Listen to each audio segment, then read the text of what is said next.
दोस्तों 10-12 दिन का गैप पड़ गया है वीडियो डालने में, क्योंकि कोई कंक्रीट अपडेट नहीं आया है। ना ही पेंशन, फैमिली पेंशन के बारे में, ना ही किस बैंकिंग के और अपडेट के बारे में। पर आज मैं आपके साथ शेयर कर रहा हूँ KYC updation. State bank of India की KYC अपडेट करे जा रहे हैं एग्जिस्टिंग अकाउंट होल्डर्स के भी।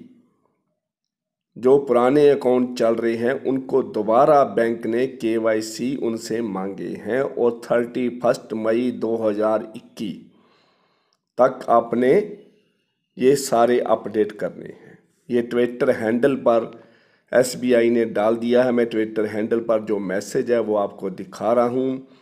और दूसरी बात यह है 31 मई तक अगर आपने नहीं भेजे तो account will be freezed. Account को ऑपरेट नहीं कर पाएंगे, ATM से पैसे नहीं निकलवा पाएंगे, नेट बैंकिंग आप नहीं कर पाएंगे, सारा कुछ अकाउंट टोटली बंद हो जाएंगे। तो उसमें आपको परेशानी होगी। कोविड-19 चलते हुए ब्रांचेस में आपको जाना पड़ेगा, KYC दोबारा सबमिट करने पड़ेंगे और फिर अकाउंट को रीऑपरेट करवाना पड़ेगा। तो उसके लिए आपने KYC डॉक्यूमेंट क्या क्या देने हैं, कैसे देने हैं, कहाँ से, क्या क्या 4 मेथड हैं जिनसे आप कर सकते हैं। देखिए, सबसे पहला मेथड तो ये है कि ब्रांच विजिट करिए। KYC आधार कार्ड, पासपोर्ट की copy, NREGA card, pan card और ड्राइविंग लाइसेंस, 5 आइटम्स दी हैं। मैं आपको वीडियो में दिखा रहा हूँ। ट्विटर हैंडल भी आपको वीडियो में दिखा रहा हूँ। माइनर के लिए क्या चाहिए, NRI के लिए क्या चाहिए, वो सारा मैं आपको वीडियो में दिखा रहा हूँ।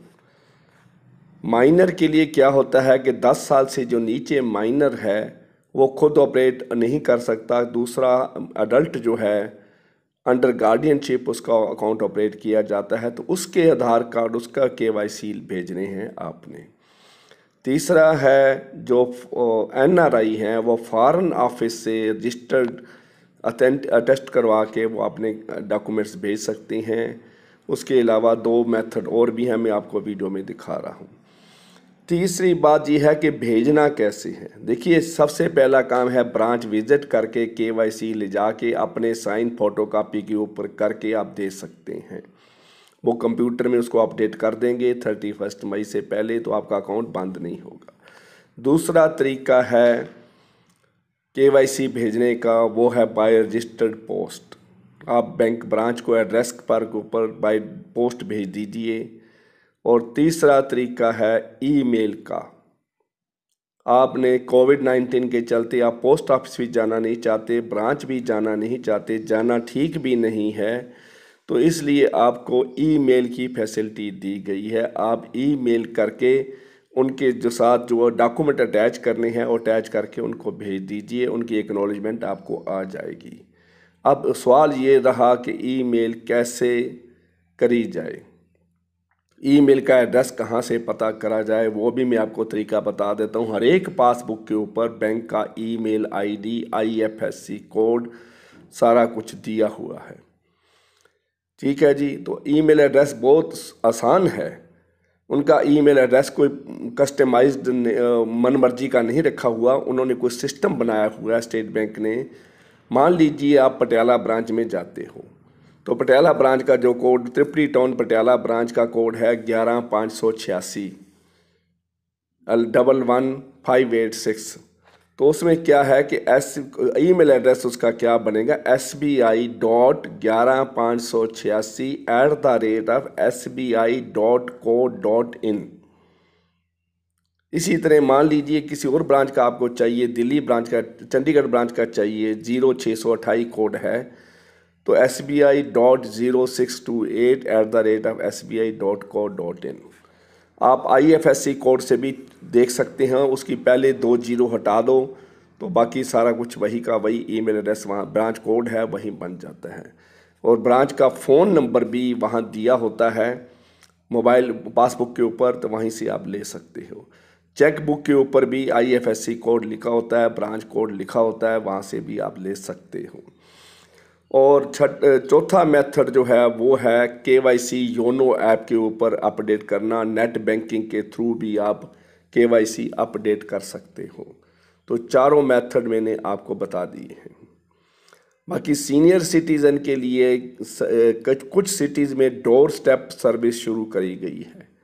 अगर आपको कोई ऐसी प्रॉब्लम है, आप जा नहीं सकते, ईमेल भी नहीं कर सकते, पोस्ट ऑफिस भी नहीं जा सकते, केवाईसी आपको ऑनलाइन अपडेट करने नहीं आते हैं, तो आपकी बहुत बड़ी प्रॉब्लम है, तो आप ब्रांच को फ़ोन करिए और फ़ोन पे आपको डोर स्टेप सर्विस आप ले सकते हैं। सीनियर सिटीज़न अबव 60 ईयर्स, तो बैंक का एम्प्लाई आपके घर आके आपसे ले जाएगा। ये कुछ सिटीज़ में सर्विस शुरू हुई है, ऑल ओवर इंडिया नहीं है, क्योंकि बैंक में भी स्टाफ की शॉर्टेज है। 50% के स्टाफ के साथ काम चला रहे हैं कोविड-19 के अंडर। 50% स्टाफ चल रहा है, एक एक दो दो कस्टमर को अंदर जाने की इजाज़त दी जाती है, इसलिए सभी सिटीज़ में नहीं है, बिग सिटीज़ में इंट्रोड्यूस्ड है, तो उसका आप लाभ उठा सकते हैं। तो अभी मैं आपको वीडियो में दिखा रहा हूँ कौन कौन से डॉक्यूमेंट्स लगाने हैं, एनआरआई ने क्या लगाना है, माइनर के लिए क्या लगाना है और बाकी लोगों ने क्या देना है।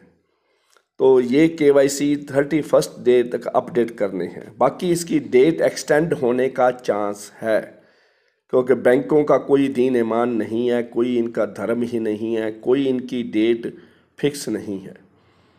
इनका कोई काम मैंने आज तक नहीं देखा कि बैंकों ने कोई फिक्स डेट रखी हो और उसको भी डेडलाइन मान लिया हो, उसके बाद डेट एक्सटेंड। ये कई बार डेट एक्सटेंड करते हैं, क्योंकि ये सर्विस इंस्टीट्यूशन है, बैंकों में अनहेल्दी कंपटीशन चल रहा है और बैंक किसी भी हालत में कस्टमर को नाराज़ नहीं करना चाहते, इसलिए वो आगे 31 मई से हो सकता है 30 जून इसको एक्सटेंड कर दें, 31/12 तक इसको एक्सटेंड कर दें। कोई भी उनका असूल नहीं है बैंकों का, क्योंकि उनकी जो मैनेजमेंट है वो इन्फ्लुएंशियल नहीं है और कुछ भी अच्छा काम उनसे एक्सपेक्टेड नहीं है। उन्होंने आज तक कस्टमर को ही किंग मान लिया है, कस्टमर्स के मुताबिक ही चलते हैं, इसलिए चिंता करने की ज़रूरत नहीं है। बैंक की जो पोजीशन मैंने 36 ईयर्स सर्विस में देखी है वो मेरे सामने आ जाती है कि बैंक एक भी डेट कोई फिक्स नहीं करता। गैस कंपनी की एक डेट होती है कि गैस इस डेट तक आपको मिलेगी, इसके बाद अगर आपने सिक्योरिटी डॉक्यूमेंट नहीं दिखाए तो गैस की डिलीवरी बंद कर दी जाएगी, लेकिन बैंक में ऐसा नहीं होता है, क्योंकि बैंक फाइनेंशियल इंस्टीट्यूशन है। बैंक में क्लियरिंग में चेक आ गया, बिजली बोर्ड का चेक है, आपने बिजली के बिल की पेमेंट थ्रू चेक करनी है तो फ्रीज्ड अकाउंट से भी उनको पैसा निकाल के देना पड़ेगा अगर आपका बैलेंस है तो। ऐसा नहीं है कि अकाउंट फ्रीज हो चुका है, केवाईसी नहीं है तो हम इसकी पेमेंट नहीं करेंगे। इनकम टैक्स की पेमेंट भी करना उनकी ड्यूटी है, अगर वो नहीं करते हैं तो liability will fall on the bank. Consumer court में आप जाके बैंक से कंपनसेशन ले सकते हैं। तो ऐसे हालात में बैंक स्ट्रिक्टली किसी भी चीज़ को फॉलो नहीं कर सकता है, उनके पास पावर नहीं है। ये डीसी का ऑफिस नहीं है कि कुछ इंस्ट्रक्शन जो एक बार बोल दी गई है वो चलेगी, वो नहीं है। तो इसलिए भाइयों 31 तक आप कोशिश करें। ये 2 हफ्ते हो चुके हैं, मैंने वीडियो बनाना इसके ऊपर ठीक नहीं समझा, बहुत छोटा सा अपडेट है, सारे कस्टमर्स अवेयर हैं, सोशल मीडिया के साथ अवेयर हैं, बैंक्स ने काफ़ी ऐड दे दी है, लेकिन फिर भी मुझे ज़रूरत पड़ी कि कुछ कस्टमर, अभी 10% कस्टमर ने केवाईसी अपडेट करवाए हैं, वो भी बार बार बैंकों के फ़ोन करने के बाद। एक एम्प्लाई को लगाया हुआ है, सारा दिन वो कस्टमर्स को फ़ोन करता रहता है केवाईसी अपडेट कराओ। ट्विटर पे भी उन्होंने डाल दिया है, फेसबुक पे भी बैंकों ने डाल दिया है और बैंकों ने जो ईमेल एड्रेस हैं उन पर भी डाल दिया। पर यह ध्यान रखना है, ईमेल डॉक्यूमेंट्स आपने रजिस्टर्ड ईमेल आईडी से भेजने हैं। जो बैंक में, स्टेट बैंक ऑफ इंडिया में रजिस्टर्ड ईमेल आईडी है, वहीं से जाने चाहिए आपके डॉक्यूमेंट्स, किसी और से नहीं जाने चाहिए। तो आपको मैसेज आएगा, एसएमएस आ जाएगा कि आपके केवाईसी अपडेट कर दिए गए हैं, आपके डॉक्यूमेंट हमारे को रिसीव हो गए हैं और हमने उसको अपडेट कर दिया है। तो आपको इमीडिएटली आपके मोबाइल में मैसेज आ जाएगा। तो ये इन बातों का है ध्यान, 31 मई को आप माइंड में रखिए और उससे पहले ही करिए। अगर आप आज ईमेल भेजते हैं, 2 दिन बैंक में रहते हैं, सैटरडे संडे सारी जगह छुट्टी कर दी गई है कोविड-19 के चलते हुए, तो इसलिए आपको अलर्ट रहना चाहिए और जल्दी से जल्दी ईमेल करिए, डॉक्यूमेंट बाय पोस्ट भेज दीजिए। जो जो मेथड मैंने बताए हैं उन हिसाब से आप करिए। जो फॉरेन के हैं NRI है उनको एडवांस भेजना पड़ना चाहिए, ताकि 31 आज भी आप भेजोगे तो 31 मई के बाद ही आपके डॉक्यूमेंट मिलेंगे। तो इतनी सी इन्फॉर्मेशन मैंने आपके साथ शेयर करनी थी। तो मुझे आशा है वीडियो को शेयर करोगे, लाइक करोगे, और सब्सक्राइब का बटन भाइयों बिल्कुल फ्री है, इसको सब्सक्राइब जरूर करना है। Thank you very much.